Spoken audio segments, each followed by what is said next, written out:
Una de las herramientas teológicas de las cuales te quiero hablar el día de hoy es la hermenéutica. Hablar de hermenéutica en la aplicación de la Biblia nos abrirá una panorámica muy grande para poder entender qué es lo que quiere darnos, valga la redundancia, a entender la Biblia. Por lo cual te invito a que te quedes a ver este corto video el día de hoy.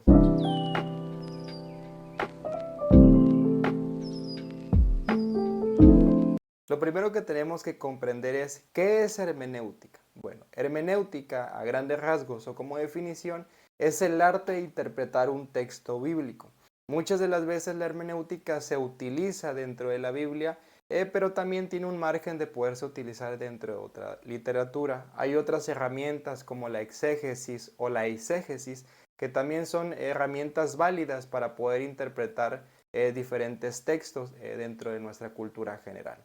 La hermenéutica es eso, el arte de interpretar un texto bíblico, pero su raíz etimológica se deriva desde la mitología griega, porque había un dios que era el hijo de Zeus, y este dios era Hermes, y era el dios mensajero. Entonces, desde ahí se desprende esta raíz etimológica desde la mitología griega. Es importante comprender que la hermenéutica nos ayudará a entender qué es lo que se quiso decir desde una perspectiva cultural en la cultura judía. De otra manera, si no haces hermenéutica, pues estarías llegando a tergiversar términos, conceptos, textos o ideas que se quieren dar a entender. Por lo cual es importante que para poder entender la Biblia, para poder leer la Biblia, pues necesitaríamos entender este concepto de hermenéutica porque así nos abriría una panorámica pues importante. Si esto no se llega a dar, pues cometeríamos muchos exabruptos dentro de lo que estamos leyendo. Por ejemplo, debemos entender que la Biblia no se escribió en una cultura como la de nosotros. Es una cultura totalmente diferente, es una idiosincrasia, son tradiciones totalmente diferentes a las que nosotros vamos desarrollando. No es lo mismo lo que se quiere dar a entender en una cultura oriental a una occidental. No es lo mismo que se quiere hablar a un judío a que se le habla a un hispanoparlante, a un latinoamericano, a un norteamericano. Son ideas totalmente diferentes, son culturas totalmente diferentes que lo podemos llegar a tergiversar y cometer estos exabruptos si no se analiza la Biblia desde una postura científica, hermenia, para poder así llegar a una interpretación clara de lo que se quiso decir en su momento. Quiero utilizar este término de hermenéutica. Obviamente se puede utilizar en cuestión de colores, numeración, tiempo, en determinados años también se puede utilizar a la hora de cuando se utilizan metáforas, analogías, símil, etcétera, pues se puede utilizar la hermenéutica. Es eso, la herramienta que nos puede brindar esta idea. Pero específicamente la quiero utilizar cuando la Biblia habla de muros. Por ejemplo, la Biblia habla cuando Josué se le da la indicación que iba a derribar los muros de Jericó y dice que da 7 vueltas y en esa última vuelta pues se derriban los muros. Hay otras ideas como los muros de Jerusalén, por ejemplo Crónicas, que es un libro histórico que trata de marcar acontecimientos estadísticos de los diferentes reyes que pasaron, pues también plasma una idea de diferentes muros que se van estableciendo en determinada ciudad y que son derribados por los pueblos contrarios. Muchas de las veces en estas ideas, cuando se desconoce la idea, por ejemplo, podemos entender que un muro aquí en México, pues lo vamos a hacer de unos 2, 3, 4, 5 metros y esa es nuestra cosmovisión o nuestra idea abstracta de lo que entendemos por muros. Pero cuando vamos a estas ideas, podemos comprender que eran muros grandísimos y que además de ser tan altos, para poder cuidar la ciudad tenían un grosor porque en las alturas se ponían determinadas guardias para poder pelear, para poder resguardar lo que era la ciudadanía. Entonces la función de los muros dentro de la Biblia era eso, el poder salvaguardar a la ciudadanía, poder poner guardias en los lugares más altos y así poder luchar desde esta postura.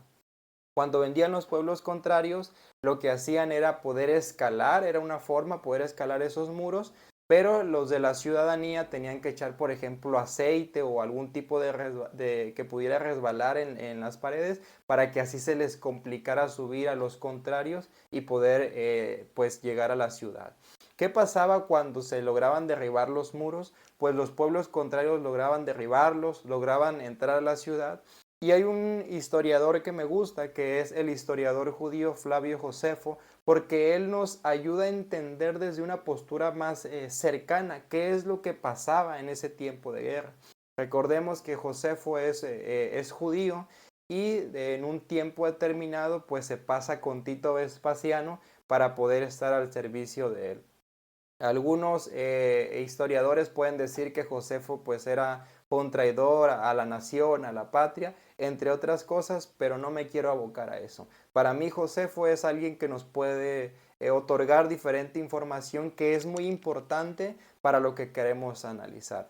Y dice este historiador que cuando las ciudades eran sitiadas, cuando las ciudades eran, pues los pueblos contrarios lograban entrar, empezaba a haber una demencia muy fuerte, porque el pueblo contrario comenzaba a violar a los ciudadanos, comenzaban a matar, a cometer genocidios, comenzaban a cometer un montón de crímenes que en la ciudad que se llegaba a dar este golpe de estado, pues prácticamente era porque iba a haber inanición, iba a haber gente que comenzaba a morir de hambre, iba a haber una gran peste en ese lugar, las mamás se iban a comer a sus mismos hijos, dice Josefo que agarraban y asaban a sus niños y los partían por mitad y se las comían, porque era tanto el nivel de hambruna que había en ese lugar, porque los muros eran sitiados.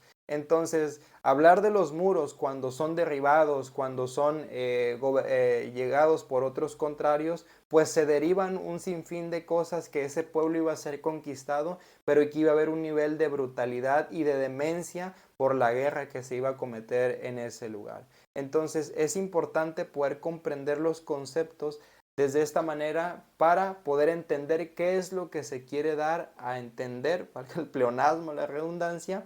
Entonces, pues la hermenéutica nos sirve para esto, para interpretar lo que nos quiere decir la Biblia. Si no utilizamos la hermenéutica, podemos llegar a cometer estos exabruptos y entender algo que no se quiso decir.